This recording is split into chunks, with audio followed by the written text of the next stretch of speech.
Nah, ini yang perlu kita tegaskan.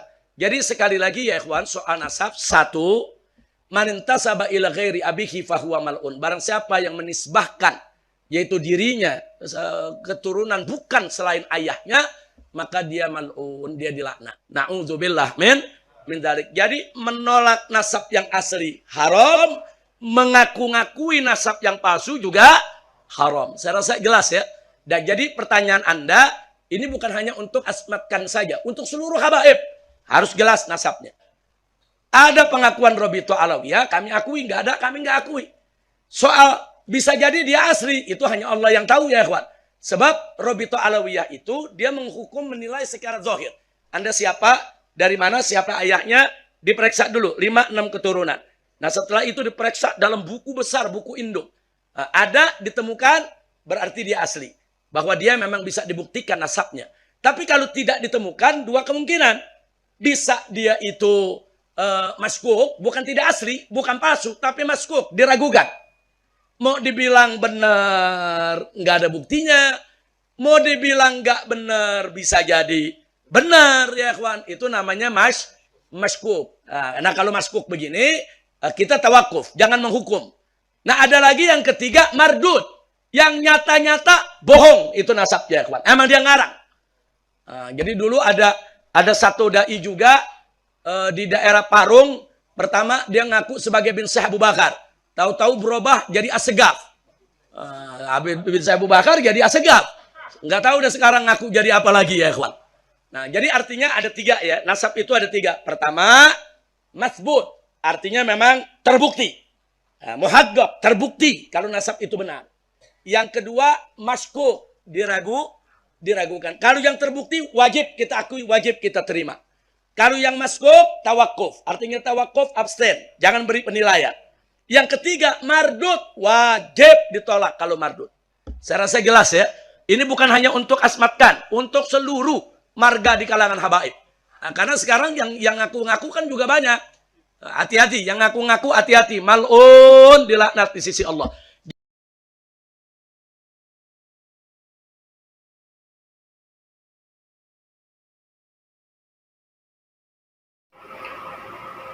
Assalamualaikum warahmatullahi wabarakatuh. Sahabat konsep kehidupan channel di mana saja berada, sehat walafiat tentunya, dan mudah-mudahan senantiasa kita selalu dalam lindungan Allah Subhanahu wa taala. Amin ya rabbal alamin. Sahabat dan saudara-saudara, bahwa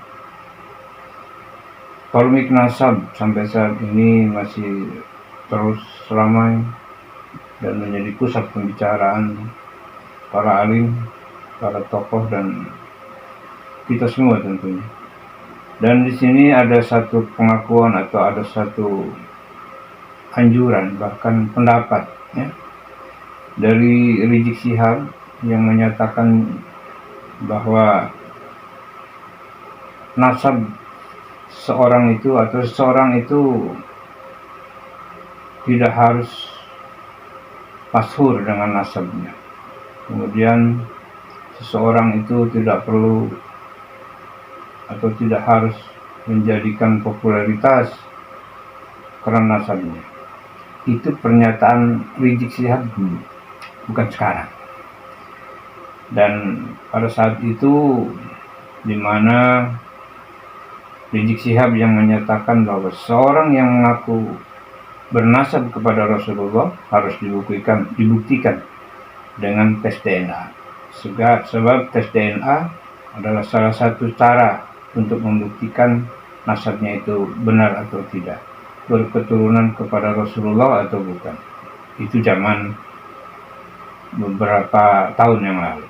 Akan tetapi setelah terdesak, memepet, bahkan tidak bisa mengelak lagi, bahkan nyaris terbongkar, bahkan sudah terbongkar saat ini bahwa Rizik Syihab itu memang bukan keturunan Rasulullah dan tidak ada hubungannya dengan Rasulullah, bahkan tidak pernah tersambung nasabnya itu. Dan Rizik Syihab sendiri yang membatalkan.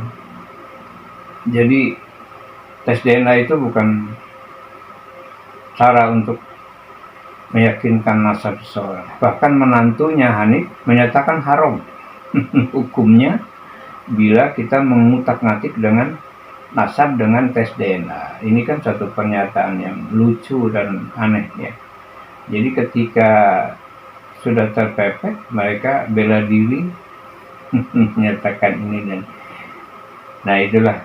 Kemudian banyak lagi pendapat-pendapat Rizik Syihab yang lain ya, yang menyatakan atau yang memperkeras pengakuan bahwa mereka itu memang keturunan Rasul. Padahal tidak ada ya. Rizik Syihab dan Ba'alawi yang lain itu yang ada di Indonesia ini bukan keturunan Rasulullah berdasarkan hasil penelitian dan berdasarkan keputusan para manakib-manakib nasab di dunia. Jadi sudah banyak manakib nasab di dunia ini yang menyatakan bahwa Ba'alawi itu memang bukan keturunan Rasulullah. Bahkan di Yamannya sendiri tidak diakui kalau Ba'alawi itu sebagai keturunan Rasulullah. Bahkan sudah dibubarkan, dinyatakan dibatalkan. Di Arab pun demikian ya. Bahkan kearabannya pun hanya 0,3%. Jadi bukan bangsa Arab Ba'alawi itu, Yaman itu. Jadi Arabnya itu hanya 0,3% saja.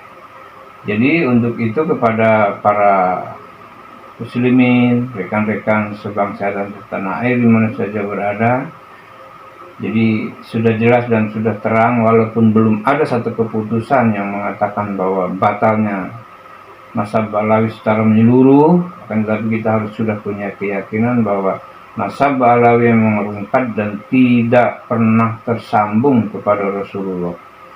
Jadi memang bukan hubungannya, tidak ada hubungannya ya.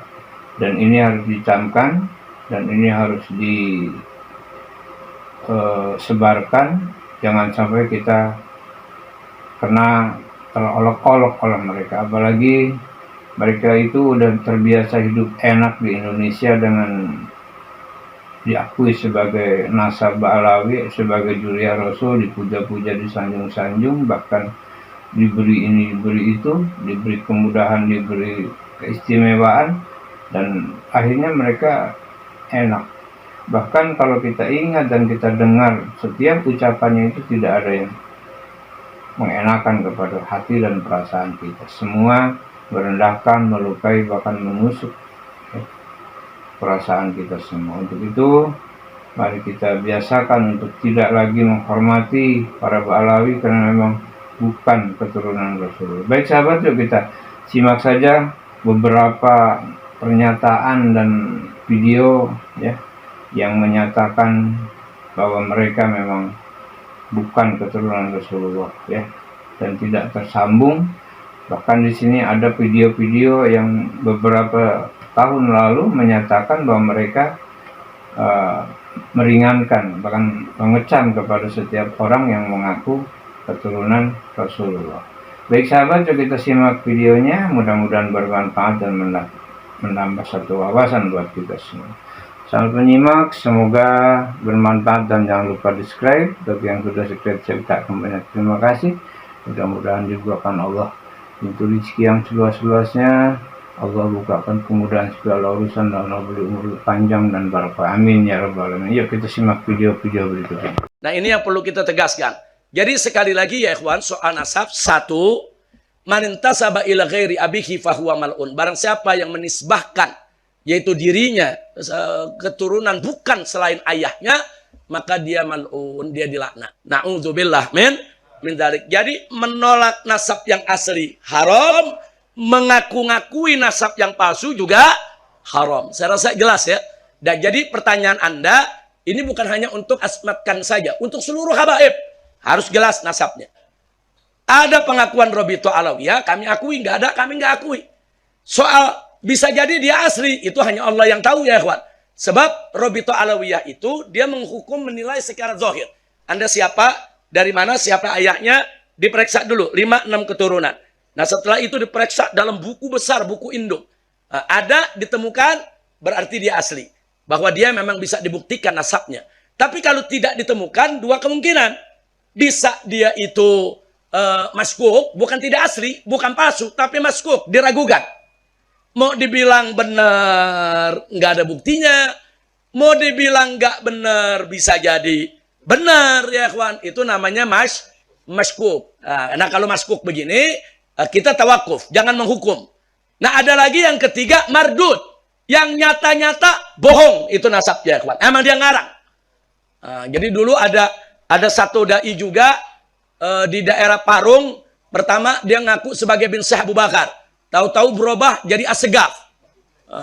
Bin Syekh Abu Bakar jadi Assegaf. Nggak tahu udah sekarang ngaku jadi apa lagi, ya kawan. Nah, jadi artinya ada tiga, ya. Nasab itu ada tiga. Pertama, masbut. Artinya memang terbukti. Muhaggab, terbukti kalau nasab itu benar. Yang kedua, maskuk. Diragukan. Kalau yang terbukti, wajib kita akui, wajib kita terima. Kalau yang maskuk, tawakuf. Artinya tawakuf, abstain. Jangan beri penilaian. Yang ketiga, mardud. Wajib ditolak kalau mardud. Saya rasa jelas, ya. Ini bukan hanya untuk asmatkan. Untuk seluruh marga di kalangan habaib. Karena sekarang yang ngaku-ngaku kan juga banyak. Hati-hati. Yang ngaku-ngaku, hati-hati. Mal'un dilaknat di sisi Allah. Jadi Anda mau mulia, nggak mesti ngaku-ngaku keturunan Nabi, ya kawan. Nggak. Orang bisa mulia tanpa harus jadi keturunan Nabi alaihi salatu wassalam. Jadi inna akramakum indallahi atqakum. Siapa di antara Anda semua yang paling bertakwa, dia yang paling mulia. Jadi sekali lagi, jangan untuk mengejar popularitas, kemuliaan, ngaku-ngaku keturunan Nabi. Justru bukan jadi mulia, jadi hina, ya kawan. Tapi kalau dia nggak nggak ngaku-ngaku keturunan Nabi, dia orang soleh, dia orang baik, dia orang yang manfaat di tengah masyarakat, dia mulia. Jadi kemuliaan itu bukan hanya milik keturunan Nabi. Yang bukan keturunan Nabi juga banyak orang-orang mulia. Karena mereka bertakwa kepada Allah. Itu satu yang saya mau ingatin. Kedua, saudara, soal keturunan Nabi ini nggak ada pendaftarannya. Emang ada di antara Anda di dalam perut daftar isi formulir? Saya mau jadi bin Sahab? Bisa. Saya mau jadi orang Jawa? Bisa. Saya mau jadi orang Sunda? Bisa. Saya tanya, Anda sebelum lahir ada pendaftaran nggak? Anda jadi orang Sunda kehendak siapa? Anda jadi orang Jawa kehendak siapa? Anda jadi orang Arab kehendak siapa? Anda jadi keturunan Rasulullah kehendak siapa? Semua kehendak Allah. Habib Ali mungkin daftar mau jadi Alakas Habib Ali. Nggak ada. Habib Zaki ada daftar jadi Ala Idrus. Nggak ada, ya ikhwan. Hati-hati. Dalam surat Al-Ahzab Allah ingatkan tentang para istri Nabi. Kalau mereka berbuat dosa, dosanya double. Kalau mereka melakukan kebaikan, pahalanya double. Itu istri Nabi, saudara. Kenapa? Karena para istri Nabi tadi punya kewajiban untuk menjaga nama baik Nabi alaihi salatu wassalam. Makanya kalau mereka berbuat baik, pahalanya double. Satu, pahala untuk kebaikannya. Satu lagi, pahala karena dia menjaga nama baik suaminya, yaitu Nabi Muhammad sallallahu alaihi wasallam. Begitu juga kalau berbuat dosa. Baca surat Al-Ahzab, saudara. Allah ingatkan, istri-istri Nabi berbuat dosa, double dosanya, saudara. Satu, dosa untuk kesalahan yang dilakukan. Satu lagi, dosa karena sudah merusak nama baik Nabi kita Muhammad Sallallahu Alaihi Wasallam. Walaupun nama baik Nabi nggak pernah bisa dirusak oleh siapapun, saudara. Alhamdulillah. Nah, begitu juga akhirnya para ulama mengkiaskan dari itu, mengatakan kalau istri Nabi saja yang nggak ada hubungan darah, saudara, punya amanat yang begitu berat, apalagi zuriyahnya yang punya hubungan darah, saudara. Maka itu zuriyah Nabi ini di satu sisi nikmat, dia mesti syukuri kepada Allah. Tapi di sisi lain amanat yang berat. Kalau dia berbuat baik, saudara, maka dia mendapatkan ganjaran yang berlipat. Tapi kalau dia berbuat salah, dia akan mendapatkan juga dosa dan siksa yang berlipat. Na'udzubillah min dzalik. Kira-kira jelas tidak? Jadi keturunan Nabi bukan buat bangga-banggaan, buat sok-sokan, buat menghina daripada nasab yang lain. Enggak, saudara. Syukuri menjadi keturunan Nabi dan jaga amanah. Jadi suri tauladan buat umat. Jaga nama baik Nabi Muhammad Sallallahu Alaihi Wasallam. Tidak ada keutamaan antara orang Ajam dan orang Arab kecuali ketakwaan. Inna akramakum indallahi atqakum. Jelas kan? Lagi pula Rasulullah sudah membuat engrengan bahwa al-ulama warasatul anbiya. Wabih ulama pewaris kanjeng Nabi. Jadi bukan HBE, bukan happy. Habib tidak pewaris kanjeng Nabi. Siapa bilang Habib pewaris kanjeng Nabi? Mamanya toh Habib itu adalah min dzurriyyatir Rasul, tentu akhlaknya seperti Rasulullah. Ya memper akhlaknya, peranginya, menunduknya, sifat ngumpet ke nasabe gitu loh. Bukannya terus membuangkan nasabnya. Kadang-kadang seperti itu ya. Pekerjaannya itu menjawir dari pintu satu ke pintu yang lain, minta-minta ngisi ngaku-ngaku diri kanjeng Nabi, pekerjaannya jalur-jalur. Itu saya ngomong itu bukan fitnah asli. Yang kiai tak tanya, bagaimana pernah panjenengan didawuhi ada pernah kiai lu anggere kiai kok mesti ngomong gitu. Berarti kan kalau memang benar-benar dia Rasul mencemarkan nama baik kanjeng Nabi itu, apalagi nyampe setelah diteliti jebul Ubaidillah tidak putranya Sayyid Ahmad. Ini artinya ada penipuan. Kalau ada penipuan, siapapun orang Islam yang mendengar suara saya wajib memahamkan masyarakat. Sebab kalau masyarakat ini tidak dipahamkan bahaya. Kemarin-kemarin penjajahnya Belanda sudah lari. Yang masih ada itu kan bawaan Belanda. Belanda datang ke Indonesia kan bawa itu. Dan itu pun sejarah sudah mencatat itu. Orang ngomong gini nggak berani. Kenapa nggak berani? Memang mereka itu nggak cucunya pendekar, nggak cucunya pejuang. Kalau saya akan kakek-kakek saya pendekar semua. Kebetulan nenek saya ini toh, semamane panjenengan tak sampaikan toh akan tunduk sama saya. Anak-anak ini ada orang kok nyampe sangare seperti saya, berarti kan ada merah kan. kalau anaknya tidak pendekar ya pasti ya meong-meong. Ya mungkin ya diparani kambing ya lari tadi ya. Rasulullah pernah dawuh, bila mana Fatimah mencuri, ku potong tangannya. Itu bukti bahwasanya anak cucu Rasulullah itu tidak ada yang akhlaknya jelek, tidak ada yang masuk gitu. Bukankah dzurriyyah Rasul itu tidak maksum? Benar, dzurriyyah Rasul tidak maksum. Tapi Rasulullah itu basarun lakal basar. Manusia tidak seperti manusia biasa. Anak cucunya itu akan dijaga oleh Allah sehingga kelak di akhir zaman itu akan melahirkan apa itu Imam Mahdi. Karena anak kanjeng Nabi ngono iku lho. Ada orang ngaku-ngaku cucune kanjeng Nabi senengane mengklaim ya. Jawa bumi tarim, pintu tarim, Indonesia pintu tarim, kan ngawur ya. Pengklaiman yang ngawur kan. Bahkan sebuah kisah-kisah yang gak masuk akal ya. Apalagi ada tadi yang saya bacakan tadi, apa itu Rasulullah diklaim orang Yaman, sholatullah ala tohel yamani. Banyak tuh masyarakat kita gak paham rumah sana itu loh qasidah HP gitu. Itu kan karyanya orang-orang alami. Semoga rahmat tadim Allah ala tohel kepada Rasulullah al-Yamani yang dari Yaman. Kapan Rasulullah lahir di Yaman? Kapan Rasulullah wafat di Yaman? Kapan Rasulullah hidup di Yaman? Enggak pernah. Kita kalau ngomong gini itu jangan mingkring ya kesamplok uang jengking. Iya pendekar gitu ya. Ini orang Jawa ini anak keturunannya Kamandanu, anak keturunannya Gajah Mada, anak keturunannya Mak Lampir, Nini Pelet. Apa itu? sudah terbiasa. Yang di Al-Quran jelas liyudhibi'ankum rijsa 'alal bait wa yutahhirukum tadhira gitu. Nyampe Rasulullah pernah merubuti Sayyidina Hasan dan Husain ya kan? Merubuti Sayyidina Fatimah dengan Husain ya? Lalu Rasulullah menyanjung-nyanjungnya. Kemudian Rasulullah menerangkan ahli bait Rasulullah itu al-Mustafa wal Murtado wa benahuma wal Fatimah. Jadi kanjeng Nabi, Sayyidina Ali, Sayyidatina Fatimah, Hasan Husain. Kalau Hasan Husain secara otomatis semua dzurriyyah Rasul itu berketurunan Hasan Husain. Sementara Allah berfirman yudhibi ankum rijsa, Allah akan menghilangkan rijsun. Rijsun itu ucapan yang jelek, perbuatan yang jelek, namanya rijsun. Ahlul bait. Ahlul Bait itu ahli Kanjeng Nabi. Wa yutahhirukum tadhira, dan Allah sucikan mereka. Mosok ahli Bait Kanjeng Nabi nak ngomong yang jeplak Kusur, buta hati, buta mata. Coba, ini ada ulama pribumi dijelek-jelekin seperti ini.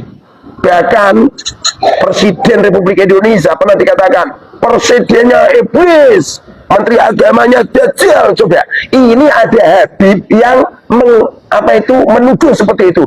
Lu banser. Ini segelem ngawal Habib ya, keliru dah. Banser itu bisa ngawal Habib. Padahal Habib itu sering jelek-jelekin NU. Sering jelek-jelekin kiai-kiai pribumi. Tapi malah banser nak karo Habib. Nak kiai kampung itu kalau datang ke ke pengajian. Banser sing ngaterke paling wong siji wong loro. Coba yang datang Habib. Wah, jugai imamai sak gentong-gentong. Wah. Makanya kalau saya itu ngisi pengajian duel sama Habib, saya langsung ngetolong duit, salamanku gunakan duit seketewu. Pada akhirnya itu Habib rano sing nyalami, semuanya nyalami saya semua. Memang harus seperti ini ya. Ya. Jadi kita ini jangan mau dibohongin. Dulu itu Helmina itu presiden Belanda atau raja Belanda. Dulu datang ke Indonesia untuk mentaklukkan orang Indonesia. Caranya bagaimana? Caranya membuat tandingan. Sebabnya orang Indonesia itu seneng kalau lihat orang juga imaman serban itu takut dia, makanya didatangkan Habib dari Yaman. Jadi Habib inilah yang mampu untuk meredakan. Kemudian di waktu Indonesia sudah merdeka, Belanda semuanya pulang yang Habib lewang wiridani Kanjeng Nabi aja diklaim. Rotibul Adat itulah wiridani Kanjeng Nabi itu lafaz-lafaz yang ada di Rotibul Adat itu semuanya wiridane Kanjeng Nabi. Loh, kalau semua wiridane Kanjeng Nabi ngapain diklaim? Kalau masalah membuat seperti itu, orang Jawa lah bisa membuat. Tahlil itu kan buatan orang Jawa. Bacaan tahlil itu buatan orang Jawa. Siapa musonifnya? Musonifnya tidak menyodorkan nama. Kenapa nggak menyodorkan nama? Karena lafaz-lafaz tahlil itu adalah lafaz-lafaz yang ada di dawuhnya Rasul. Saya punya karya tulis itu wiridan Rasulullah. Saya nggak pernah mengklaim ini adalah Rotibul Muharrar, nggak pernah.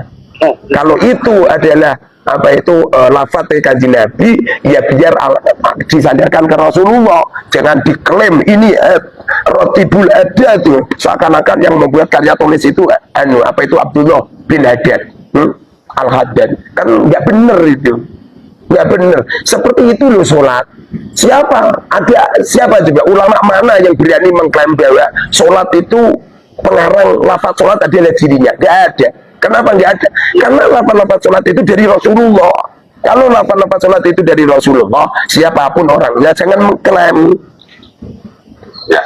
Saya kalau masalah kitab-kitab yang suka dikaji di pondok-pondok kan itu sebagian ada karangan para habaib atau sayyid itu bagaimana untuk kitab-kitab tersebut? Jadi begini, sanad nasab sama sanad ilmu itu beda. Sanad ilmu sampai kapanpun ya kita menyambung, walaupun yang kita ambil adalah dari dunia Rasul atau tidak dunia Rasul, tidak jadi masalah. Saya ini berguru sama Habib Alwi bin Hasan Al-Idrus. Saya sendiri pernah belajar sama Habib Anis bin Alwi bin Ali bin Muhammad bin Husain Al-Habsi. Saya juga pernah belajar sama beberapa habaib itu.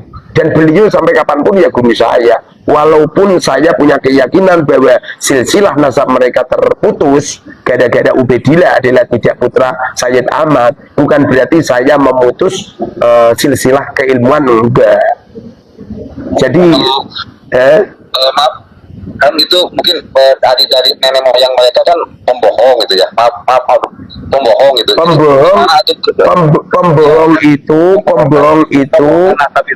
Pembohong itu adalah silsilah nasabnya, bukan silsilah nasab silsilah itu nasabnya, bukan silsilah keilmuannya. Kalau keilmuannya ya masuknya pada takwa. wa ta'awanu 'alal birri wa taqwa. Tolong menolonglah kamu 'alal birri pada kebaikan wa taqwa dan takwa gitu. Wa la ta'awanu 'alal itsmi wal udwan. Kalau ketakwaan ya sampai kapanpun orangnya, walaupun putranya Abu Jahal yang namanya Ikrimah, berhubung Ikrimah ini orangnya alim, hafid Quran, pada akhirnya ya dimuliakan Rasulullah dan dimuliakan apa itu para sahabat karena keilmuan mereka, walaupun beliau putranya Abu Jahal. Begitu juga apa itu Kan'an ini kan putranya Nabi Nuh, walaupun mereka putranya Nabi Nuh, kalau akhlak atau akidahnya melenceng ya nggak bisa. Makanya Allah berfirman, qala ya Nuhu innahu laysa min ahlik. Allah berfirman, wahai Nuh, sesungguhnya Kan'an tidak keluargamu. Makna daripada laysa min ahlik ini adalah tidak keluarga di dalam akidah, karena akidahnya melenceng, mereka tidak percaya dengan adanya Allah gitu. Innahu amalun ghairi sholih, sesungguhnya Kan'an amalun, melakukan amal ghairi sholihin, tidak baik gitu. Jadi kalau masalah silsilah keilmuan ya siapapun tetap nyambung. Wong saya sendiri juga belajar belajar Safinah. Safinah itu kan karya tulisnya Syekh Salim. Tapi perlu digarisbawahi, Safinah yang dipelajari di Indonesia ini sudah ditasih oleh ulama-ulama pribumi, sudah ditasih oleh Syekh Nawawi Al-Bantani gitu. Begitu juga Sulam Taufik juga sudah ditasih. Is'adur Rafiq itu karya tulisnya Syekh Nawawi juga tasih. Jadi karya-karya tulis Alawi yang sudah ditasih rata-rata dipelajari sama orang pribumi. Saya juga mempelajari kitab Yaqutun Nafis juga, bahkan menjadi mata pelajaran di pondok saya. Tidak cuma itu saja, banyaklah silsilah saya yang lewat Alawi itu banyak juga. Silsilah keilmuan. Jadi kalau silsilah keilmuan, walaupun kita tidak mengakui si fulan adalah dzurriyyati Rasul, bukan berarti terus meruntuhkan. Makanya pendapatnya Gus Kausar nggak bener itu. Orang yang memutus silsilah habaib sama saja meruntuhkan silsilah sanad ilman, ngawur itu Gus Kausar kon mondok meneh Al Mubarok itu nggak bener itu. Kadang-kadang orang kan membanggakan, wah ayah saya bin kiai. Kalau masalah bin kiai, ayah saya kiai, kakek saya kiai, buyut saya kiai, cangkah saya kiai, udik-udik siwal saya kiai. Nyampe sananya kiai semua. Nggak usah gitulah. Nggak usah gitu. Jadi apa itu, walaupun Fir'aun walaupun sesat, yang Fir'aun punya anak angkat namanya Nabi Musa, berhubung Nabi Musa ini orangnya baik dan mendapatkan wahyu dari Allah, membawa Taurat yang diberikan kepada umatnya, ya harus kita ikuti karena ajaran mereka benar. Tapi sama Fir'aun ya nggak boleh gitu. Kita ini yang masih tidak banyak dicontohkan loh, seperti Qabil, Habil. Kenapa kita tidak antusias tidak boleh mengikuti sama Qabil? Karena Qabil ini adalah seseorang yang durhaka kepada Allah. Di waktu Allah memutuskan kepada mereka, di waktu mereka diperintahkan untuk menyembelih kambing, kemudian kambingnya Habil diangkat oleh Allah, disedot ke langit, sementara miliknya Qabil tidak diangkat oleh Allah. Sudah jelas kan? Pada akhirnya nggak ada salah satu kita ini memberi nama anaknya Qabil, nggak ada. Tidak ada salah satu di antara kita memberi nama anak lelakinya dengan nama Fir'aun. Ya, tidak memberi nama anaknya dengan anak Abu Jahal. Menurut akal yang normal, nggak mungkin orang tua memberi nama anak kepada orang yang durhaka kepada Allah. Begitu juga Sayyid Ahmad. Sayyid Ahmad ini punya anak. Kalau di kitab-kitab sezaman, anaknya cuma 3. Sayyid Muhammad, Sayyid Ali, Sayyid Husain. Sedangkan yang Ubaidillah ini klaim-klaiman dari Ba'alwi. Yang nggak mungkin Sayyid Ahmad memberi nama anaknya dengan Ubaidillah. Ubaidillah itu gembong pembunuh dzurriyyati Rasul. Bahkan yang menusuk kepalanya Sayyidina Husain itu Ubaidillah bin Ziyad. Yang nggak mungkin toh. Wong panjenengan ngerti kalau Ubaidillah ini gembong pembunuh dzurriyyati Rasul. Kira-kira kalau panjenengan punya anak lelaki diberi nama Ubaidillah ya? Ya enggak amit-amit lah ya, amit-amit kan lah ya. Banyak Habib yang saya tanya, Habib, semuanya kamu punya anak lelaki, sementara panjenengan sudah tahu kalau Ubaidillah ini adalah pembantai dzurriyyati Rasul. Kira-kira putra panjenengan yang lelaki diberi nama Ubaidillah enggak? Apa kata Habibnya? Tidaklah Kiai, tidak, saya sudah tahu gitu loh. Qurannya udah jelas, ayatnya sudah jelas, hadisnya sudah jelas, sejarahnya sudah jelas. Mereka juga banyak membuat tipu-tipuan, penipuan ya. Itu loh, apa itu Habib Lutfi gara-gara memalsukan makam. Habib Lutfi kan memalsukan makam itu. Ini semua orang Indonesia ngerti semua ini.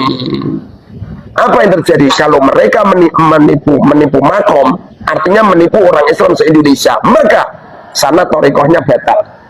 Jangankan sana torikoh, dulu itu ada seorang ulama menyampaikan hadis, ribuan hadis disampaikan kepada para murid-muridnya. Setelah itu dia pernah ngapusi, pus. Jadi kucingnya itu diberi makanan. Setelah kucingnya keluar dari pintu, langsung pintunya ditutup kok. Kucingnya nggak diberi makanan kok. Ini gara-gara nipu hewan. Langsung semua hadis-hadisnya hukumnya dhaif semua, tidak boleh digunakan. Apalagi menipu rakyat Indonesia dengan mendirikan makam-makam palsu. Itu runtuh semua itu. Makanya jamaah torikohnya Habib Lutfi mulai berkurang. Bahkan kemarin itu jamaah dari Pemalang minta istihad sama saya bilang terserah panjenengan. Apa kata mereka? Kiai, kami lebih baik mengundurkan diri aja Kiai. Kami tidak mengikuti torikohnya Habib Lutfi Kiai gitu.